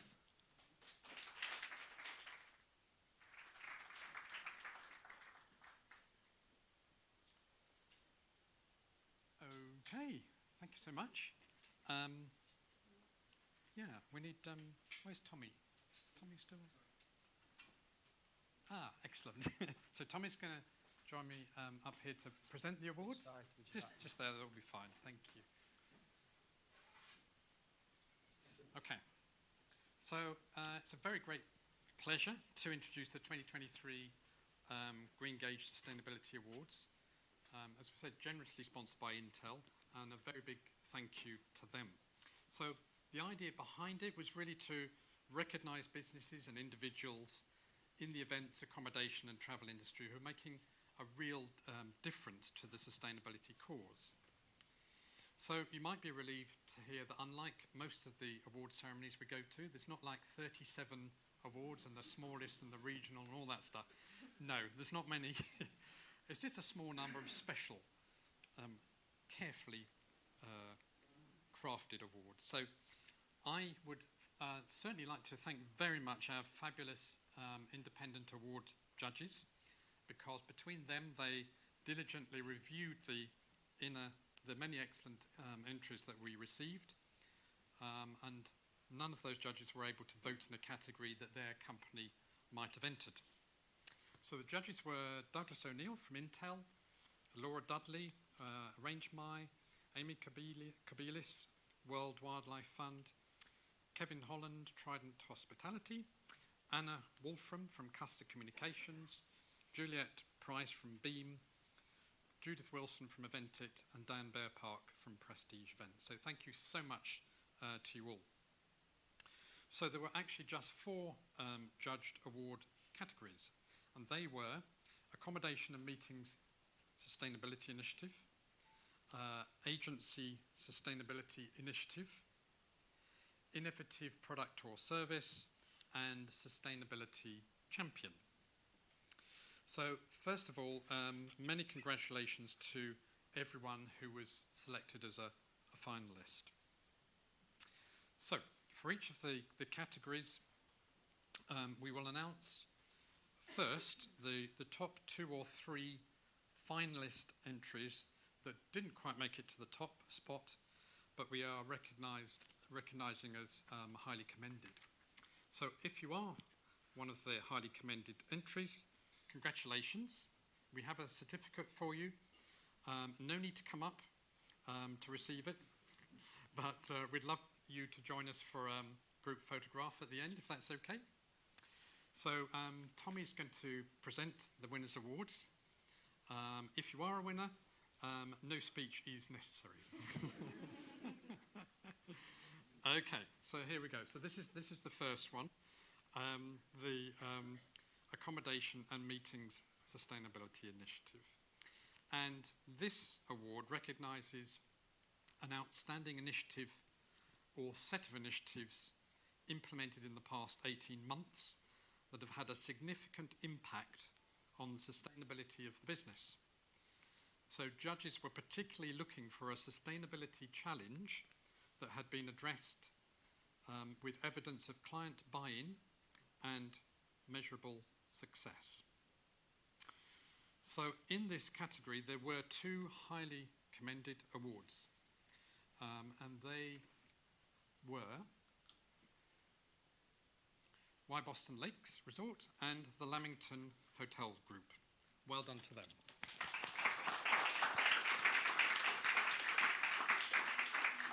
And I can tell you it was a very, very close run thing.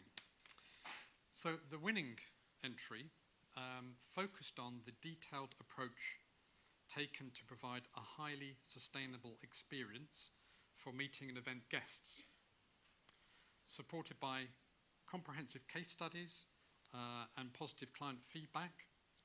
This conference venue demonstrated an excellent 3-way collaboration between themselves, the client and suppliers. Food and beverage was a particular highlight. Not only did they take exceptional care to provide healthy, seasonal and local food, but also extensive steps taken to minimise food waste. So delegates to this venue are encouraged to use public transport, including making use of a clean air walking route that reduces the air pollution breathed in by 57%. And talking of pollution, CO2 emissions, they're tracked per delegate at each event. So it was a highly compelling entry. So the winner of this category is... The winner is BMA House London.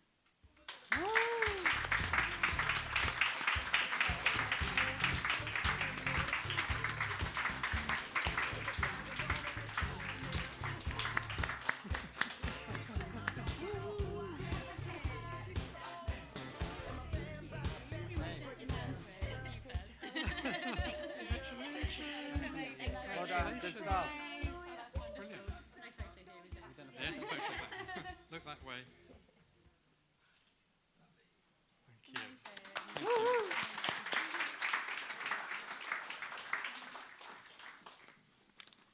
Okay, so the next category is for Best Agency Sustainability Initiative. Shall I press the button? Yeah. Oh. I knew that would happen. I won't press the button. Unsee anything you saw there. Okay.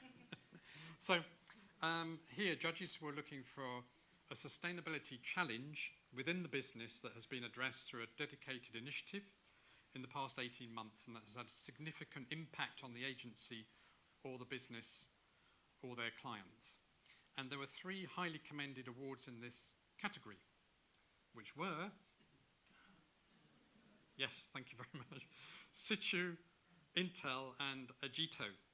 Many congratulations to all of them. There were some really excellent award submissions.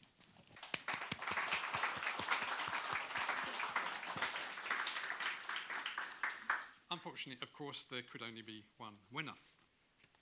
So the winner developed a brand new event carbon consultancy service with 3 objectives.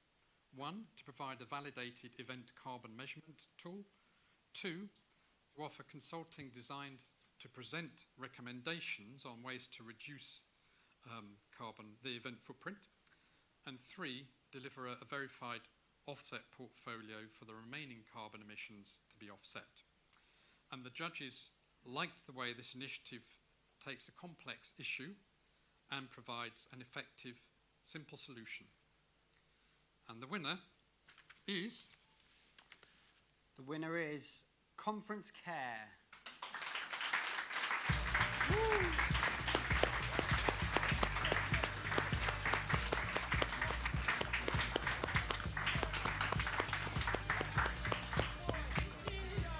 Hey, nice to meet you. Congratulations. Look at the camera there. Yeah, no, good stuff.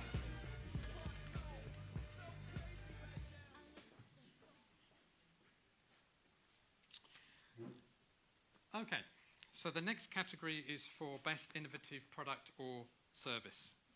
And the judges wanted to recognise a product or service that's had a positive environmental impact over the past 18 months and displays impressive innovation. This could be a sustainable alternative to an existing product or an entirely new concept or service. So this award section was particularly hotly contested with a lot of entries. So congratulations to all the finalists. But in the end, it was whittled down to 4. So the 3 highly commended awards go to Amic Beds, Mendabath and EnviroBuild.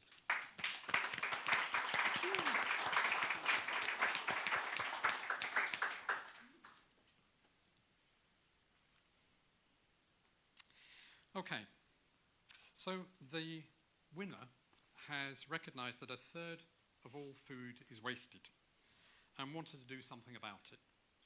Their unique range of products has adopted the circular economy principle of using raw materials that would otherwise be wasted. They're a social enterprise, giving all profits to charity. They operate as a carbon neutral business, are a certified B Corp, and have donated £74,000 to charities fixing the food system. They brew beer, and they use surplus bread to replace barley, which uses less land, water, and energy. In fact, the number of slices of bread rescued is so far 2.6 million, which if you put them on top of each other would be 3 times the height of Mount Everest. So any guesses? So the winner is Toast.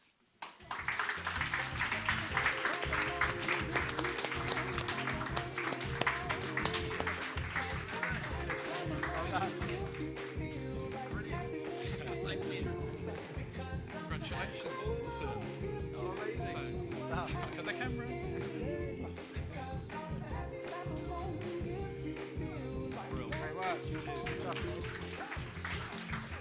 Amazing.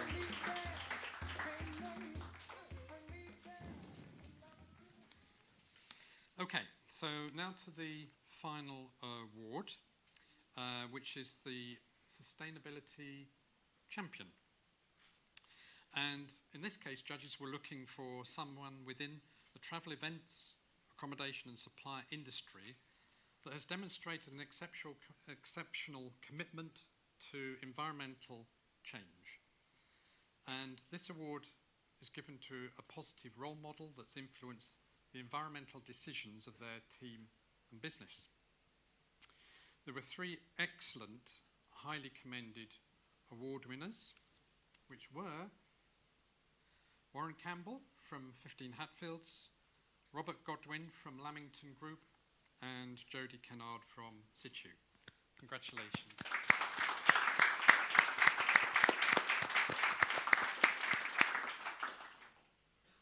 So, the winner. The winner leads the event team for a large organisation, and this person has revolutionised previously unsustainable approaches, driven radical transformation and guided stakeholders along a remarkable sustainability journey. She recognises that good event planning is driven by early decision making and that sustainability requires responsible decisions to be at the heart of every event. She's leading her organisation's approach to making responsible decisions across supply chains, processes, people and material. And some of the many initiatives include a campaign to eliminate single-use plastic, initiatives to promote recycling, reducing the use of promotional items, moving to a paperless event environment, encouragement of public transport, and using virtual meetings as a way of reducing the carbon impact. And the winner is? And the winner is Sammy Connell.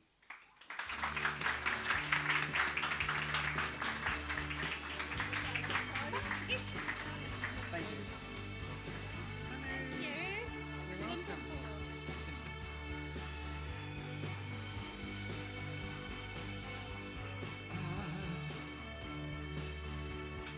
you. Well done.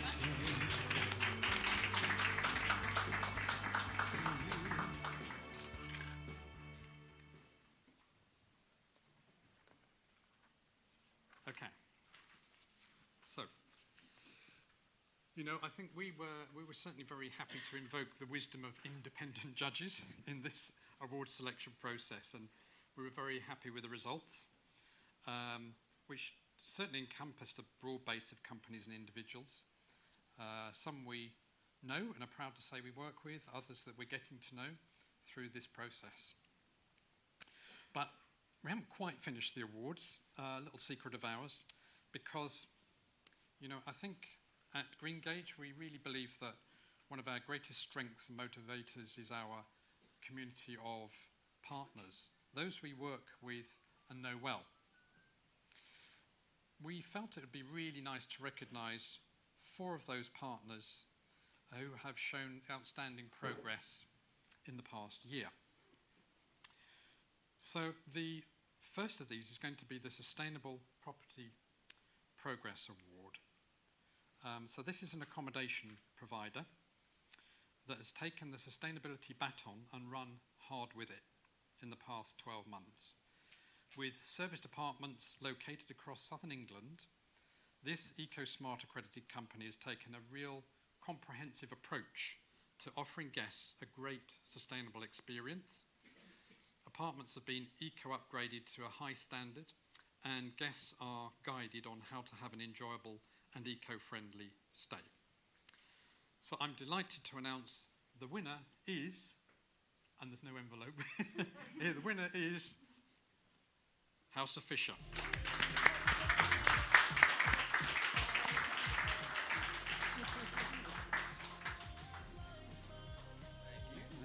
Yes.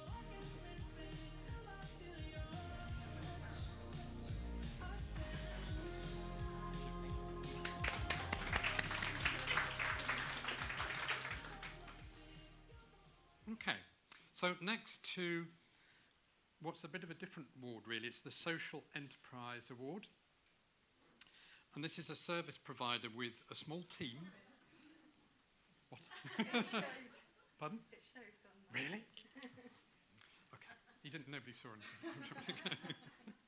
I won't build it up too much then. Okay.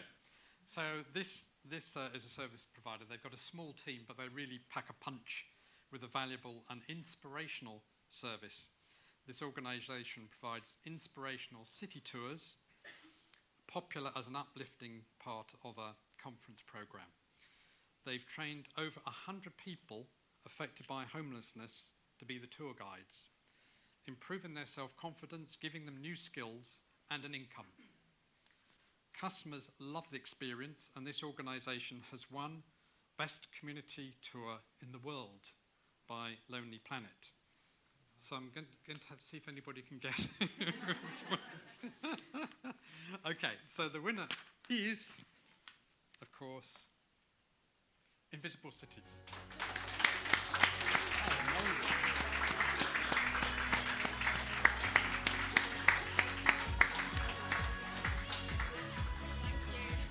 Great work. That was amazing. Oh, did you come down from Scotland? Yes, I have. Oh, amazing. Well, thank you.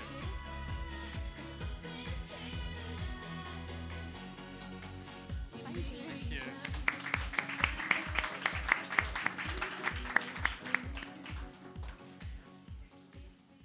That was Zakia, all the way from Scotland for today. Thank you so much. By train. Of course, of course. Okay. So, two more.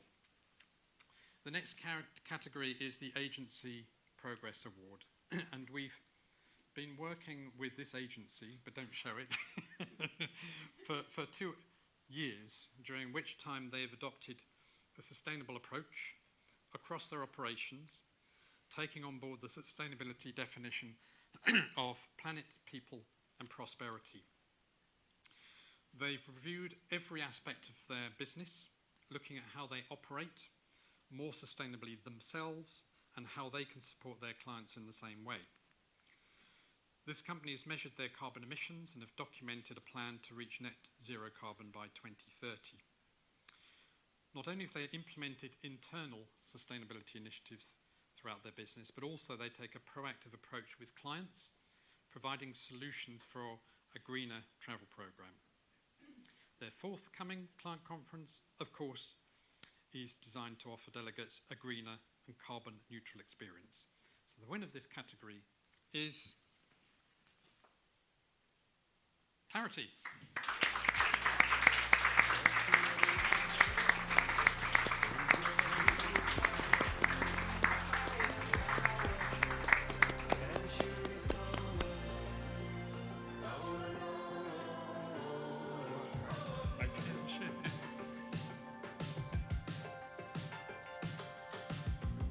Brilliant. That's so good. Well done.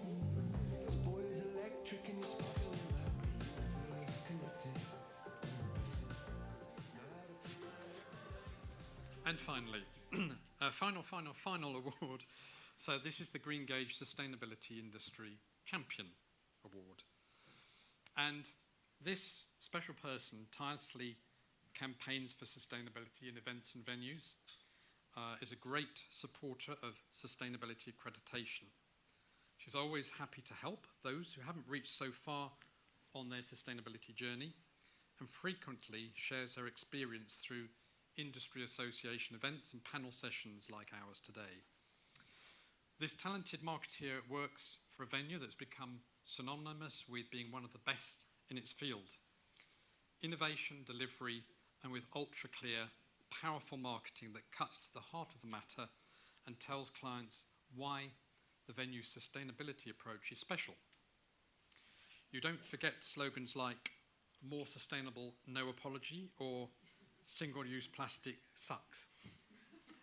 So the venue approach is set out in detail on their website with clear targets which she expects to achieve, I know. So the Greengage Sustainability Industry Champion is, of course, Louisa Watson.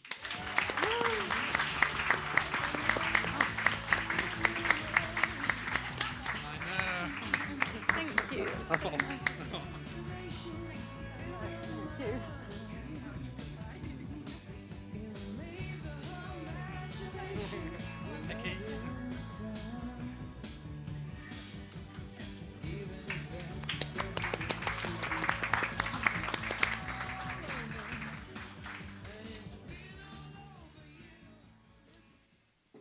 Good. No more awards. Okay, so that's it. Our first Sustainability Awards. For all our highly commended finalists, please do come and get your certificates. They're up here. Join the other award winners for a group photo opportunity in a few minutes' time. But before that, a very, very quick wrap-up. I really hope you've enjoyed our Greengage Insights event this afternoon, and that you found the content's been thought-provoking. Maybe you've learned something new. And I'd like to thank once again all of those organisations who have lent their support and sponsorship to our event, the award judges, all of those who've eloquently and passionately spoken on the topic of sustainability this afternoon, the Greengage team, everyone in the Greengage community, and of course you, our wonderful audience as well. So we look forward to making this bigger and better at the same time next year, but it's not over yet. We do hope you'll join us for either a cup of tea or coffee or some toast beer in a minute. We're very grateful for Toast, who are providing sampling in just a moment. So please do stay around for a bit of networking, and don't forget to check if you've won a prize in our Eco Tombola. So from me, the rest of the team, for now, thank you, and hope to see you next year.